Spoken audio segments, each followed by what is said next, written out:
బాహుబలి తర్వాత నుంచి young rebel star Prabhas ఏ cinema వచ్చినా సరే ఫ్యాన్స్ మాత్రం 1000 కళ్ళతో ఎదురు చూస్తున్నారు.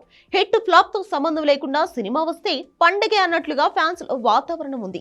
ఇప్పుడు మనోడు రాజాసాబ్ అనే డిఫరెంట్ టైటిల్ తో ఒక సినిమాను తెరకెక్కిస్తున్నాడు.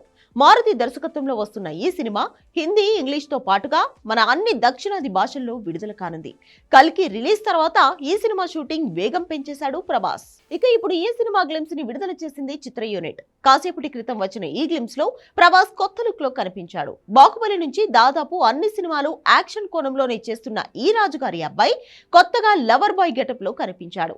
45 సెకండ్ల నిడివి కలిగిన ఈ గ్లిమ్స్ లో ప్రభాస్ బైక్ పై బొకే పట్టుకుని రావడం, బొకేతో బైక్ దిగి అక్కడి నుంచి తన గర్ల్ ఫ్రెండ్ దగ్గరకు వెళ్లే ఒక సీన్ లా ఈ గ్లిమ్స్ ఉంది. పూర్తిగా సాఫ్ట్ లుక్ లోనే ప్రభాస్ కనిపించాడు. అయితే ప్రభాస్ లుక్ అంతగా ఆకట్టుకోలేదనే కామెంట్స్ కనబడుతున్నాయి. ముదురు ఫేస్ లా ప్రభాస్ ది అయిపోయిందని కామెంట్ చేస్తున్నారు. బాహుబలి సినిమా తర్వాత ప్రభాస్ ఫేస్ లో లవర్ బాయ్ లుక్స్ పోయాయని, అందుకే రాధేశ్యామ్ లో కూడా ప్రభాస్ లుక్ అంత ఆకట్టుకోలేదని కామెంట్స్ చూశాం. మరి ఈ సినిమా ఎలా ఉంటుందో అని ప్రభాస్ ఫ్యాన్స్ ఆతృతగా ఎదురు చూస్తున్నారు. తమను అందించిన బ్యాక్గ్రౌండ్ మ్యూజిక్ పర్వాలేదనిపించింది. వచ్చే ఏడాది ఏప్రిల్ 25న ఈ సినిమాను విడుదల చేయనున్నారు.